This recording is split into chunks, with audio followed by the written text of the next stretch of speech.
Hola queridos amigos, muy feliz domingo para cada uno de ustedes.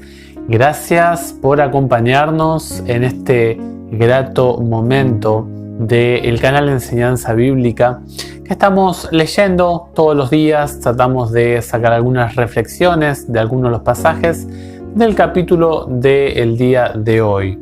Nos toca en esta ocasión el capítulo número 51 del libro de Isaías. Vamos avanzando, pese a que a veces no nos damos cuenta de los días, pero van avanzando los días y vamos aprendiendo mucho de este libro en particular.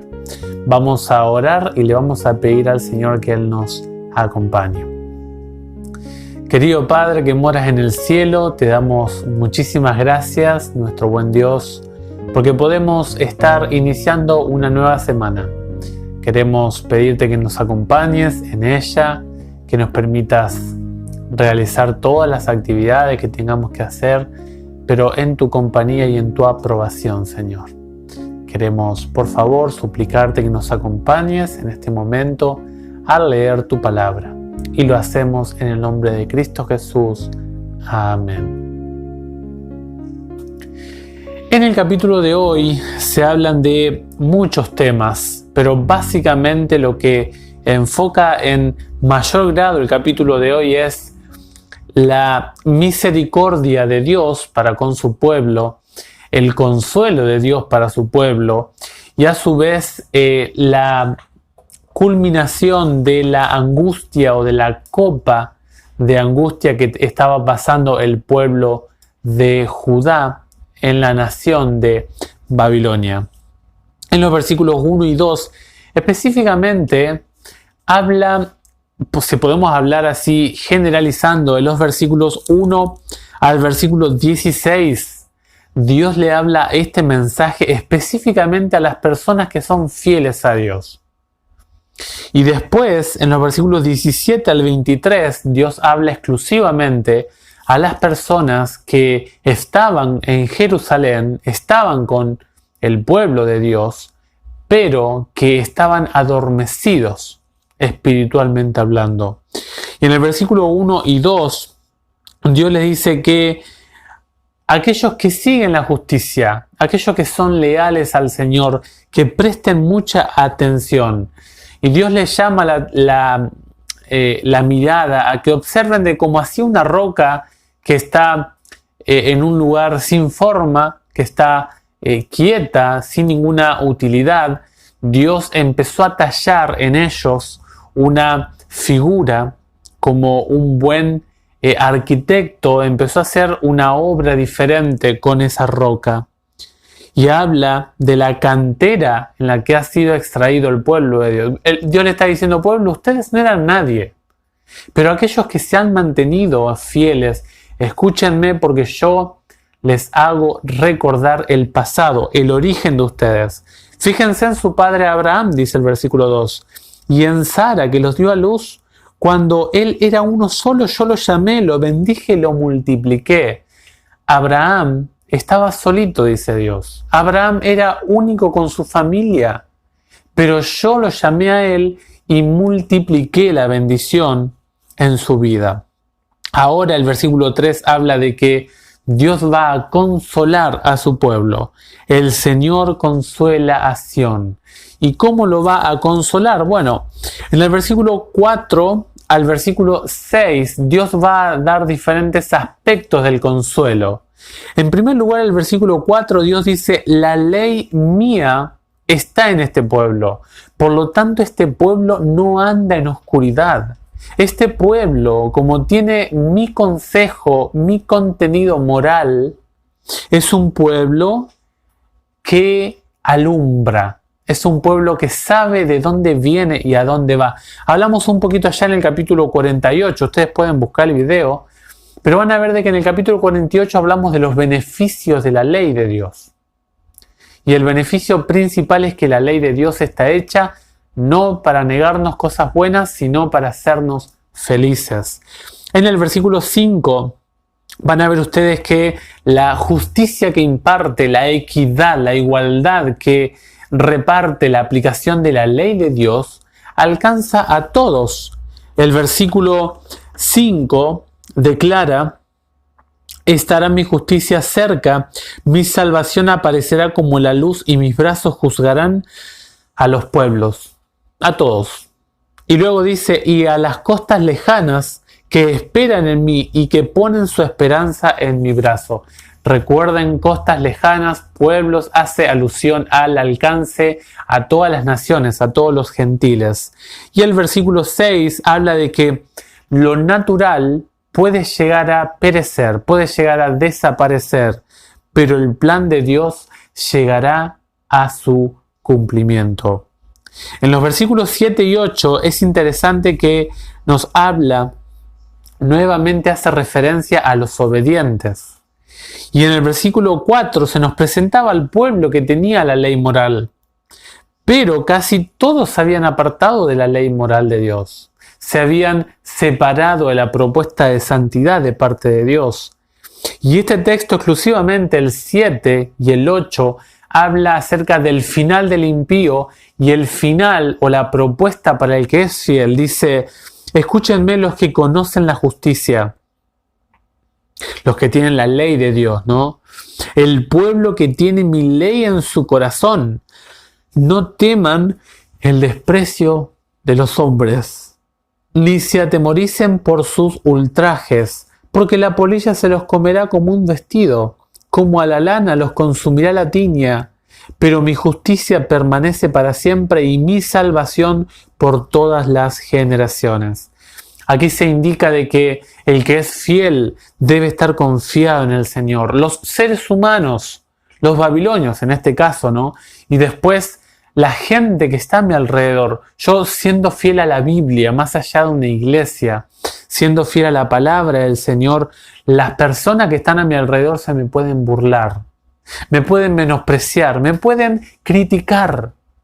Pero Dios me dice: no temas el desprecio de ellos. No los tengas en cuenta, porque ellos serán destruidos. Así que Dios les promete en esta porción del 1 al 8 de que vale el esfuerzo de permanecer fiel al Señor. Los versículos 9 al 11 hace un llamado Dios al pueblo a que recuerde las cosas pasadas. Qué lindo es recordar lo que Dios ha hecho en el pasado. Cuando nosotros hacemos esto de tener en cuenta lo que Dios hizo en el pasado, nuestro presente y nuestro futuro cambia de perspectiva. ¿Por qué? Porque vamos a ver de que así como Dios nos guió en el pasado, como Dios nos protegió, y tenemos la promesa de que Dios no cambia, de que Dios es el mismo, hoy, ayer y siempre, Dios, así como nos ayudó en el pasado, Él nos va a ayudar en el futuro. Y además nos va a enseñar en ese proceso de aprendizaje que vamos a estar pasando. Hay un ruego de parte del profeta y dice: Señor, en el versículo 9, por favor actúa como en el pasado. Ayúdanos como lo hiciste en el antaño.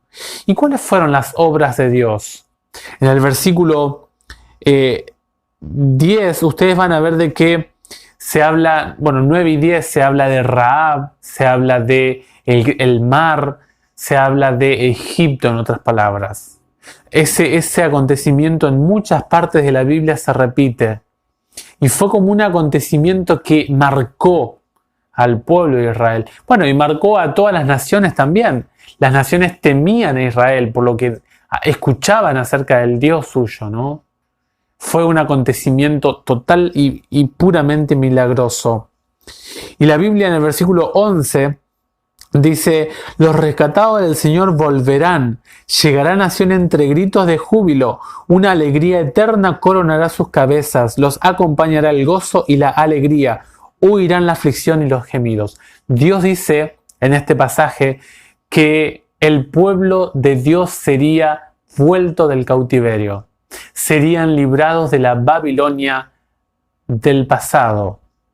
Y por lo tanto también nos asegura de que los descendientes espirituales de Abraham, aquellos que fuimos ingresados por la gracia de Cristo como gentiles, que estamos dentro de su iglesia cristiana, seremos rescatados de la Babilonia espiritual. Los versículos 12 al 16, no podemos leerlos todos, pero ustedes lo pueden leer. Solo tengan en cuenta algunos elementos. El versículo 12 dice que solamente en Dios está la liberación para su pueblo. En el versículo 13 se describe el error del pueblo de Israel: olvidar la presencia de Dios en su medio, olvidar de cómo Dios actuó en el pasado. En el versículo 14 se describe la condición mortal que estaba pasando el pueblo. Se habla allí de un pozo, de una fosa.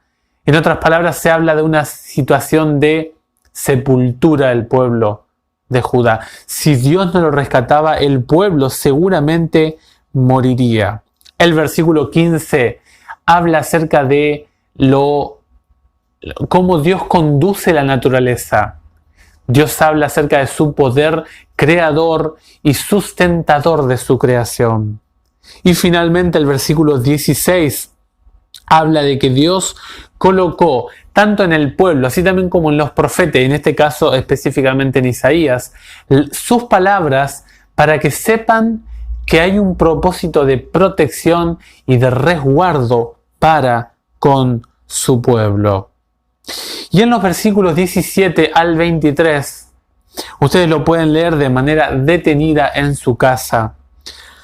Pero en el versículo 17 Dios hace un fuerte llamado a la gente, como dijimos al principio. El 17 al 23 es un mensaje para aquellos que no estaban queriendo obedecer a Dios, estaban hartos de los consejos de Dios, estaban cansados de las palabras del profeta Isaías.